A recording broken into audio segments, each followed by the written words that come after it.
Well, Prime Minister Narendra Modi virtually inaugurated the World Sustainable Development Summit on February 10, 2021. The theme of the summit was redefining our common future, safe and secure environment for all. The event was attended by the Union Minister of Environment, Forest and Climate Change, Prakash Javadekar, and other dignitaries from around the world. The 20th edition of the World Sustainable Summit, a flagship event of the Energy and Resources Institute, or TERI, was held online from February 10th to 12th. Prime Minister Narendra Modi at the inauguration highlighted that such global platforms are significant for our present and for the future. While addressing the conference, the Prime Minister also spoke about the health of the planet and mentioned that there have already been many discussions on the health of the people, but now it's high time to discuss the health of the planet as a whole as well. In this edition of India's World, we will analyze sustainable development. Joining me on the program today are Mohan Kumar, former ambassador, Urmi Goswami, assistant editor of the Economic Times, and Nitin Desai, chairman, TERI. Thank you to my panelists for joining me on this edition of India's World. All right, Mr. Desai, let me begin the program with you first. Let's first try and understand and analyze the key takeaways, really, as far as the summit was concerned. Well, as far as the summit is concerned, I would say that I was quite happy with the outcome, because the one thing that I saw was a certain recovery of commitment on climate change, which has taken place over the past couple of years. And particularly amongst the corporate sector, one of the events that we had there was Indian heads of many Indian corporations, about 20 Indian corporations, committing themselves to becoming zero on emission by 2050. That's a very important forward step. It includes, for instance, corporations from the cement industry. So I would say that it was a very positive outcome in terms of what I saw of corporate commitment to the issue of climate. What I saw of corporate commitment, of government commitment, particularly from Europe and of course the small island states, to making sure that not only do we achieve the Paris targets, but that we actually try and go a little beyond that, the Paris targets if we can. That was the other positive feature of the Prime Minister clearly committed India to not only committing its Paris targets, but also possibly trying to do better. And I'm particularly happy with that, because India will be chairing the G77 at a crucial time in 22-23 and now 23. And they can play a leadership role, because actually India has not done too badly on its commitments. And therefore, I was quite happy with the outcome of the summit. It holds out prospects for a successful meeting of the Conference of Parties on Climate when it comes to meeting. So I think one of the things that really also inspired people to make stronger commitments was the tragedy that we saw in Uttarakhand, which is to some extent related to the climate impact of climate change on glaciers and so on. So this is why my assessment as the chair of TERI, and as somebody who spent a lifetime, been a part of his life, working life, promoting the idea of sustainable development, is a positive one. All right. Ambassador Mohan Kumar, let me bring you in now. Over the years, we've seen some of the big players like, the United States moving away from sustainable development. We saw that the US under the previous president, Donald Trump, also walked out of the climate accord. Now that there's a change of guard in the United States, and Joe Biden has been talking about climate change, has been talking about sustainable development. Do you believe that these are good things as far as sustainable development across the planet are concerned? Thank you for having me. Yes, I think it's a positive development, because everybody now seems to be on the same page. I'd like to take off from where Mr. Nitin Desai left. I think I see the World Sustainable Development Summit as laying the ground for two important forthcoming meetings. One, which is the Joe Biden convening a climate summit, which will probably take place in virtual mode. And then, as Mr. Desai said, we're going to have the Glasgow summit in November 2021. He rightly said India has not done too badly. I would go one step further. I think we have exceeded the Paris record or target that we let for ourselves. For me, the Prime Minister's statement referring to climate justice and to the fact that one size doesn't fit all, I see that as terribly important. My own assessment is that India will come under tremendous pressure from the developed countries. They will want us to do much more. Although my own assessment is that China is, I think, talking of peak year and talking of carbon net neutrality. It's a bit of pie in the sky because what they are doing at present is completely against the Paris goals, frankly. They're exporting so much of coal capacity and so on. But regardless of that, I see India coming under pressure, which is why I like the idea of the Prime Minister underlining climate justice. For me, climate justice is pure and simple. We need finance. We need transfer of technology. You're not going to just keep putting pressure on India to do more and more without really letting us have access to affordable finance and accessible technology. Both these things are extremely important if India has to really try and improve its goals. So I think all in all, I see this as a very timely effort, this World Sustainable Development. I'm delighted to hear from Mr. Desai about the corporate commitment, something I did not know. But the fact that the railways have now said zero emissions in 2021 is a good sign.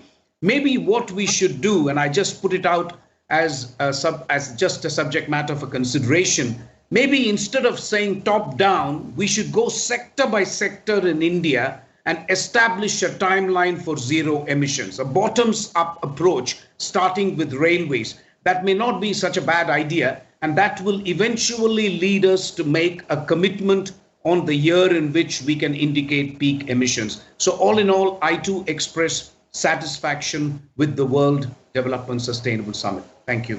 Absolutely. All right, Urmi Goswami, let's take the discussion forward now and take one step back. Over the years, we've seen several major countries, China being one of them, dragging their feet as far as sticking to their commitments are concerned and, not doing much as far as tackling climate change. So, how can that be addressed? One of the ways to address it, in my belief, is to do it by raising the issue. Now, how do you raise the issue? You raise the issue by being at the table. India is at various tables. It's at the G20. It will be at the rejuvenated MEF that US President Biden is reconvening. It is there at the UNFCCC.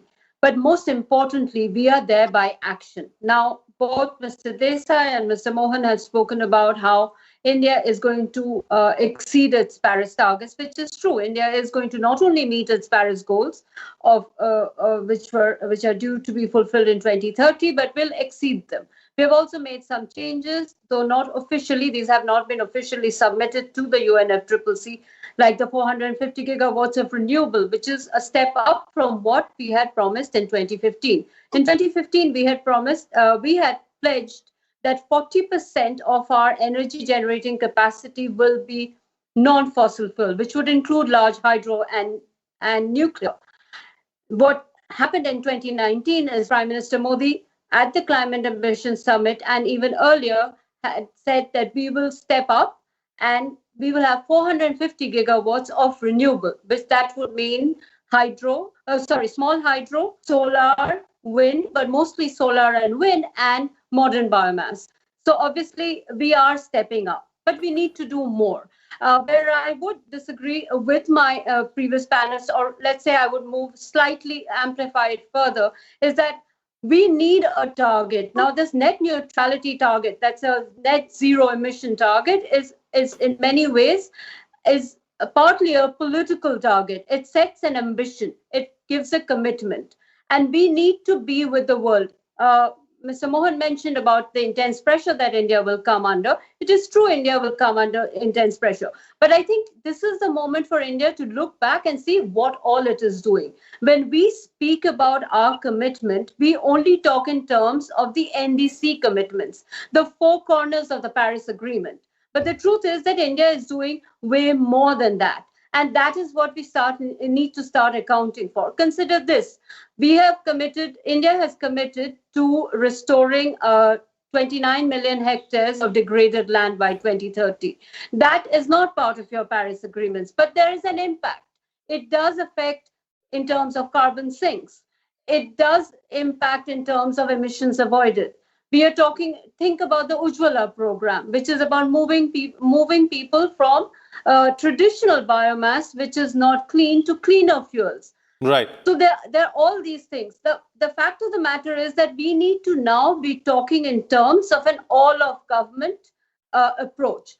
Climate change or environmental degradation is not something that you can sort of tackle in silo. But most importantly, and I think this is where we need to not lose sight of everything that we talk about, is the fact that India has set a target of becoming a 5 trillion economy by 2024. We are talking about growing our economy.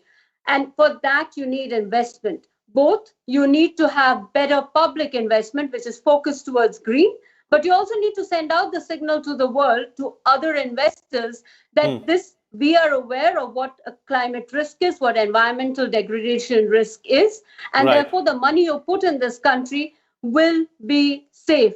And I think that is why the net neutrality target becomes important, which should be, as both Mr. Desai and Mr. Mohan has said, backed up by sectoral and short-term commitments. So it won't be like you're making a promise that I'll be net neutral in 2060 or 2065, but you're also saying I'm going to be doing X, Y, and Z by 2030, so much so, and ABC by 2040, and in 2060 or 2065, I will be net zero.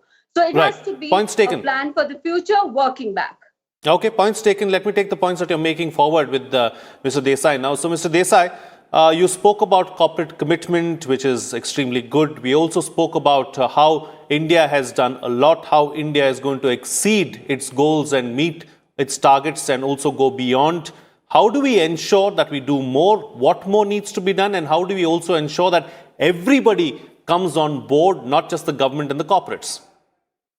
Can I just one quick clarification to Mohan, which is that the corporates made a commitment for 2050, not for 2021. I just want to clarify that.